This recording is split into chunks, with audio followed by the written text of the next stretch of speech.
Hey everybody, I'm SpectralStar, and welcome back to Let's Watch Death Battle. What else show would you be watching? You're gonna watch me. You're gonna watch this. Whatchamacallit, Korra versus whatchamacallit, Storm.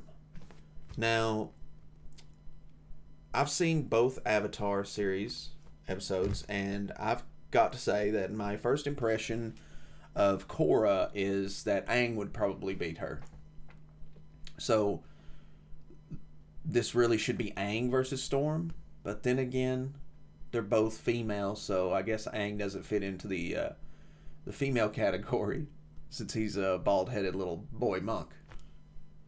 And since Korra has the powers of the Avatar, and the Avatars before her, I guess they're going to try to stack that up against Storm, but Storm has fought people like Magneto and Apocalypse and, you know, just people like that, and it's absolutely nuts. So I just don't see how, in my opinion, I don't see how Korra's going to go up against someone from Marvel that's that strong. So anyways, we might as well just go ahead and get into it. I hope you guys enjoy this episode of Death Battle. And let's go. Avatar Korra, the master of all four elements. Storm, the X-Men's goddess of the storms. Weather. The building blocks of our natural world are nothing if not tempestuous and unpredictable. Which means you gotta be some kind of badass to control them. He's Wiz and I'm Boomstick. And it's our job to analyze their weapons, armor, and skills to find out who would win a death battle. Let's just do the Demi Fiend pose. Do the Jonathan Joestar pose. Yeah. He passed away. Humanity would have to move forward and prepare his next reincarnation to take up his mantle. But who could fill Aang's shoes? Her name was Korra. Wiz, who is that? Did you leave the door open again? Deuces, gents. She always leaves the door Unlike open. her carefree Come on predecessor, the hot-headed, obstinate Korra was an Avatar prodigy from day one. Yes. I'm the Avatar. You gotta deal with it. Well, Aang struggled to accept his role in the world. Korra never wanted to be anything else. Not only is she an expert hand-to-hand fighter on her own, as a bender, Korra can manipulate the natural world around her through martial arts. And as the Avatar, she is the only living being who can bend all four elements at once. Water, earth, fire, air.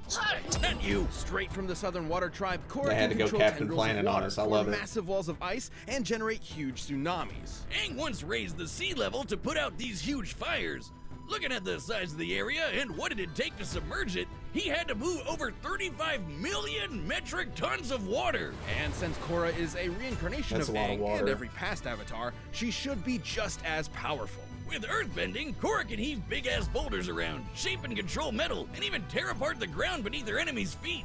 Kinda like when her Avatar ancestor Kyoshi broke off a chunk of a continent, dragged it across a bay, and basically just created a new island, named after herself. Queen shit.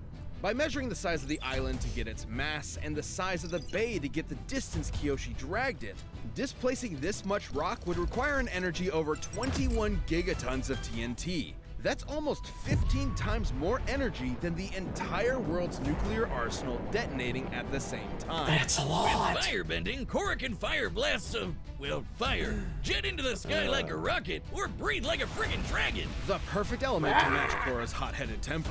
However, her final element was completely different.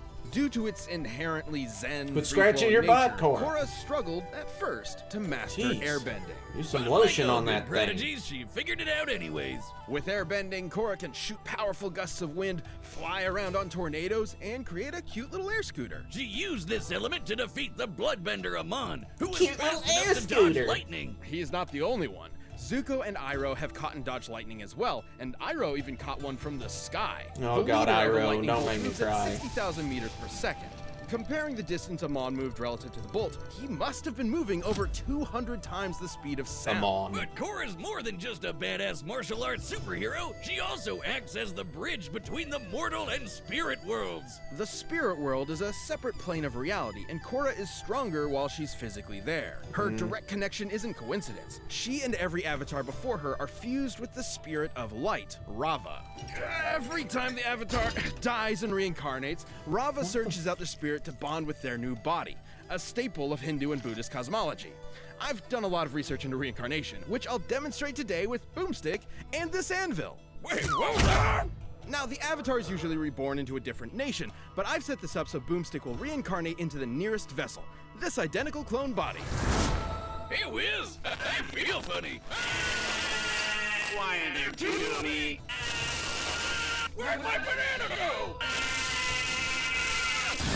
Off his leg and everything. Damn. Speaking of messing with your soul, Korra can Velma remove looking or good restore right your there. bending, I'm bring sorry, your I past just love lives Velma. for advice, and tap into the kick-ass Avatar state. The Avatar state massively boosts Korra's raw bending power, turning her into effectively a demigod and the de facto most powerful being on the planet, if she wasn't already. Despite that, Korra's no stranger to failure. She was severed from her connection to the past avatars and was almost killed while in the Avatar state, which would have ended her cycle of reincarnation entirely. That last brush with death left her physically and emotionally crippled for years. Even after physical therapy, her fiery spirit struggled to reignite.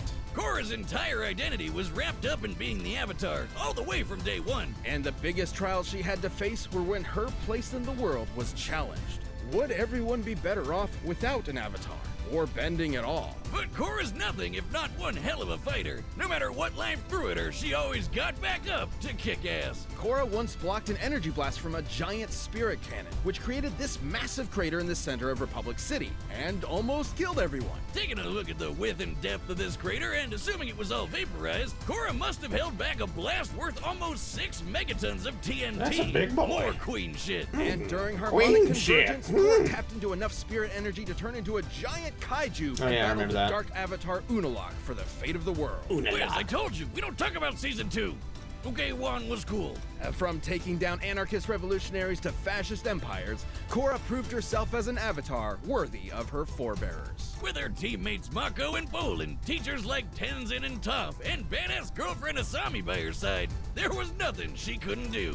Queen shit? Queen shit. Queen shit. Little girl, give me your best shot. Queen blast. Chump. Queen smirk. Okay, I'm sorry, I'm done. Boomstick, do you know what happens to a person who's struck by lightning? The same thing that happens to everything else? You got it. Do you Oh, know that what was such happens an to awesome white-haired mutants whose parents are killed by a plane crash? They become badass weather witches. After Aurora Monroe's parents were that, she was forced to fend for herself on the streets of Cairo under the tutelage of Ahmed El-Jabbar. The life of a street rat wasn't doing it for Aurora, so she took off across the Sahara in search of a real home. And that's when she began to master her mutant powers. In the same way that Homo sapiens, humans, evolved from earlier hominids like Homo erectus. Go ahead. Homo superior, or mutants, are an offshoot of regular humans. They possess the X gene on their 23rd chromosome that effectively grants them superpowers. But it's So a it turned me lottery. into a You could furry. end up like old Beak here. Ugh. Or you could Poor end up bastard. like Aurora and possess complete control over the weather itself, while being super hot, unlike Beak. For Big all Beak she is knew, hot. she Come was on. a goddess sent straight from Cut him heaven. some slack. And that's exactly what the local tribes thought when she arrived in her ancestral Kenyan homeland. Aurora's mutant gene allows her to psionically manipulate the atmosphere, capable of summoning a hurricane with less than a conscious thought. When she does feel like using conscious thoughts, something Wiz tells me I struggle with, Aurora can create storms that cover the entire Earth. Imagine her her weather getting manipulation drunk. isn't just powerful, but precise. She can call upon massive tidal waves, conceal herself in fog, and even generate localized blizzards cold enough to freeze lava. She can summon bolts of lightning, even ones that are continents away, or generate electricity inside your brain. And she once zapped Cyclops with enough lightning to restart an artificial sun called the Ring of Fire, a name that reminds me of the morning after Taco Tuesday. Encircling the That'll planet do it. Polemarchus, the Ring of Fire provided all the same energy as a regular star. But her favorite element is probably wind. With it, she can blow people away with tornadoes, suck the air out of a person's lungs, and generate enough lift to fly. She once flew fast enough to reach the edge of Earth's atmosphere from ground level in just a few seconds.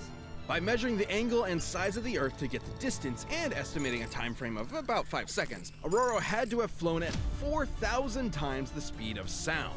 She can even manipulate solar winds to fly through space. Unlike winds on Earth, which are just the movement of air molecules through the atmosphere, Just solar casually winds gathering are streams stray of hydrogen charged atoms, you know, particles, just casually. mostly electrons and protons, ejected from the sun. Almost as crazy as how she can breathe in the vacuum of space. She creates a mini atmosphere around herself. Looked kinda by weird gathering, there, didn't she? Stray hydrogen Like somebody atoms. drew her drunk or Atoms. something? Those are like really small last time I checked. Are these writers just giving her whatever powers they want now? How is that weather? Aurora's abilities apply to any atmospheric conditions, whether they be in outer space or alternate dimensions. Jeez. Essentially, anything even remotely considered weather. Man, I wish I had crazy writers giving me random superpowers just because it's funny. That'd be awesome. Well, Me too. anyways, I'm gonna go use my rocket Yeah. hands I've always had to get my beer out the fridge. Of course. Away! And you didn't have those.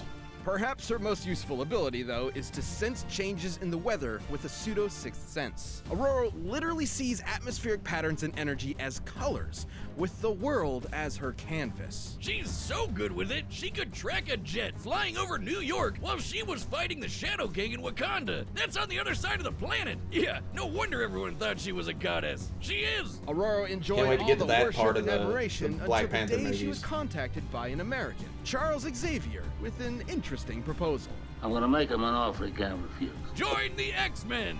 Oh, pretty Classic. please. They were eaten by this living eyelid.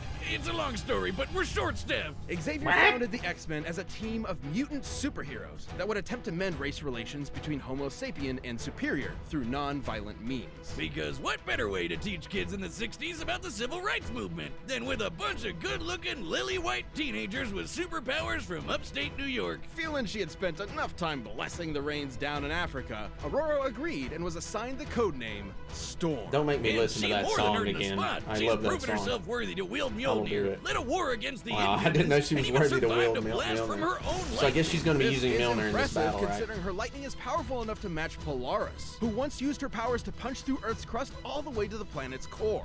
Assuming she pulverized a cylinder of Earth all the way down, she had to have Radius exerted over of 15 hole. teratons of TNT. She once beat the mutant Callisto in unarmed combat, and Callisto has apparently mastered every single martial art known to man. Despite her unbelievable power, Storm has trained extensively in hand-to-hand combat. You get it? It also Yeah, probably didn't hurt we that get she's it. fast enough to dodge literal beams of light. Oh, but did you get it though? Yes, we fucking got After it. kicking Callisto's ass, she became the queen of these sewer-dwelling mutants called the Morlocks. She really Oh, just God. couldn't escape being I worshipped, forgot about could the Morlocks she? in Even the by X-Men. grody underground monster people. Stolen Well, straight she out later of the married time the Black machine. Panther H.G. T'Challa and Wells. became queen of Wakanda too. It's so okay. she really runs the gamut. But even demigods have their Achilles heels. That plane crash from her childhood left her crushed under rubble for days, giving her a bad case of claustrophobia that rears its ugly head every once in a while. But that's not enough to stop this queen. After the departure of Scott Summers, Storm became the leader of the X-Men, because of course she did. And when Geordie LaForge eventually came crawling back, the two fought over who would lead the team. Despite Scott literally being able to shoot death lasers from his eyes, Storm kicked his ass. Well, And even duh. better, she didn't even have her powers at the time. As it should be, Oh, because okay. there's no Well, that's a one more different story devoted to now. her team than Storm is. She may be an Omega-level mutant, but her greatest superpower is her bottomless compassion. Mess with her team, Aw. and you'll watch as Aurora's heart of gold quickly turns to ice, as she quite literally steals your breath away. Testing me, It's time you remembered why they call me Storm. Bad ass. All right, the combatants are set, and we've run the data through all possibilities. It's time for a death battle! Now, personally, I'm hoping Storm wins this. And also, statistically, I think Storm is going to win this. But I could be wrong. I've been wrong so many times in the past, as y'all have pointed out. And that's okay. I'm so bored.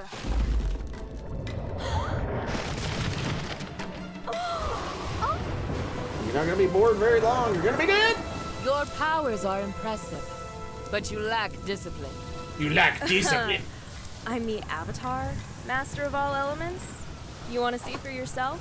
Of course, Avatar. I'll show you what an X-Men can do. Tell him, Storm.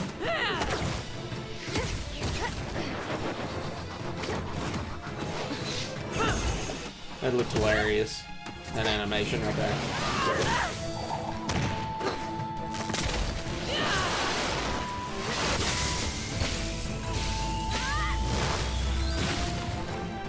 Good God.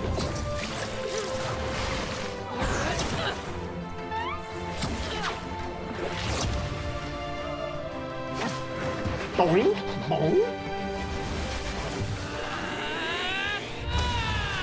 Cool. Holy shit. A hurricane. Water, lightning, and airbending? Starting to feel a little less special here. Better go into the Avatar state, that's all I can say. She can metal bend, I forgot about that, yeah. That's earthbending. What the flip?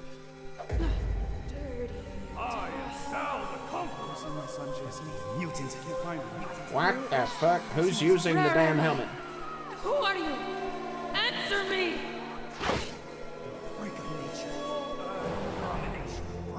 Gotta get out. Gotta get out. This makes me sad. Come on. Logan, I won't let you down. Come on, Storm. Yeah. My cabbages! Fuck your cabbages. Be saved! This junk has run its course.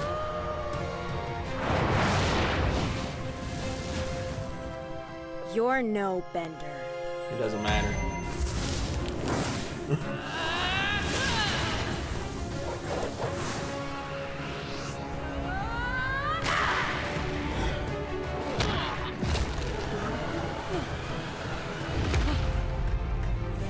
This looks bad. Ooh.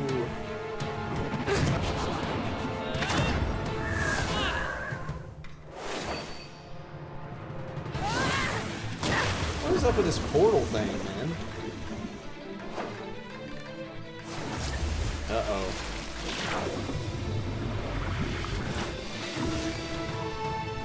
Now freeze it.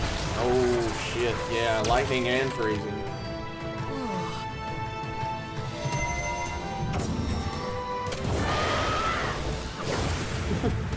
Transformers!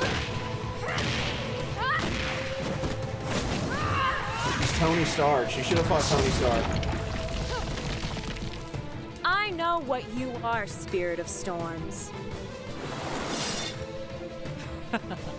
Exactly.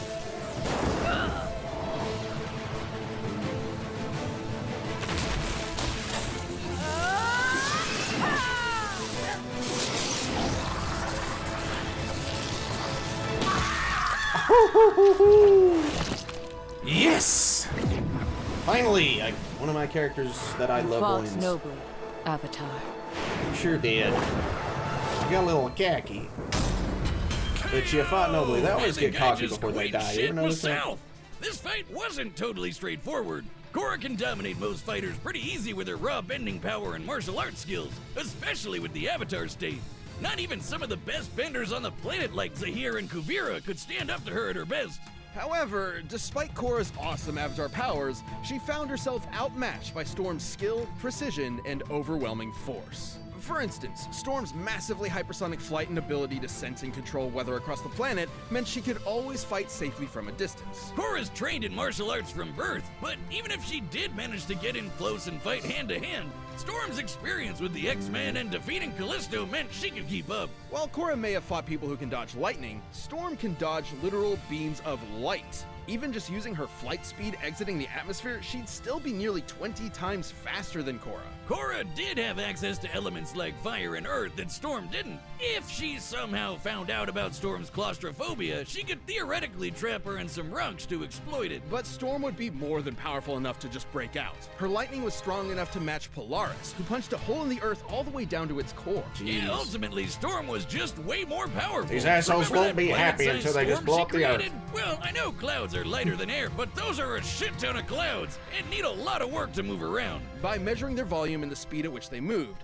the energy Storm needed for this would be over 500 exatons of TNT, about 250 times more powerful than what Korra could output. And considering this is the same woman who was powerful enough to reignite an artificial star, results like that aren't outliers. Even taking the fight to the spirit world wouldn't have helped, considering Storm has manipulated alien weather from outer space and alternate dimensions. She'd have no problem adapting there, and considering Storm's powers are genetic in nature, not spiritual, Korra would not be able to depower her with energy bending. And none of that is counting the ways Storm could have ended the fight right off the bat, like sucking the air right out of Korra's lungs or generating a lightning storm in her brain.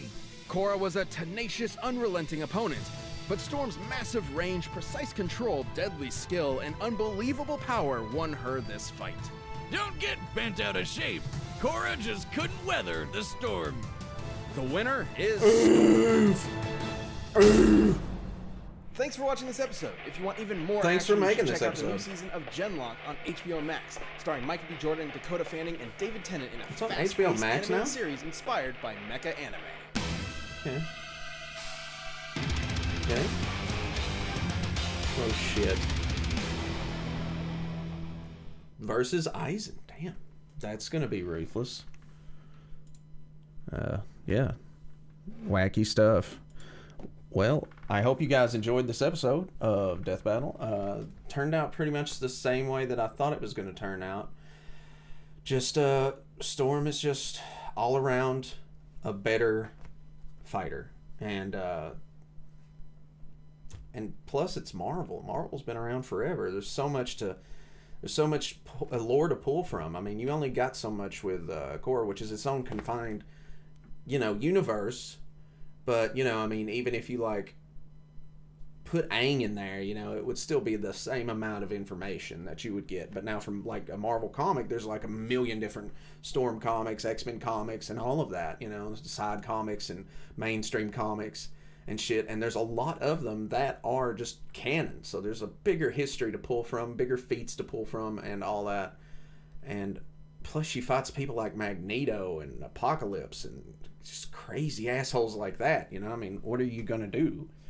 You're just gonna fail against that, unless you're like a DC character or something, I guess.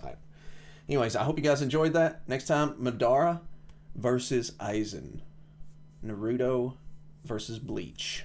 So that should be fun. Omae wa mo Kodoku. Well, anyways, I'm gonna go use my rocket hands I've always had to get my beer out the fridge. Away! Perhaps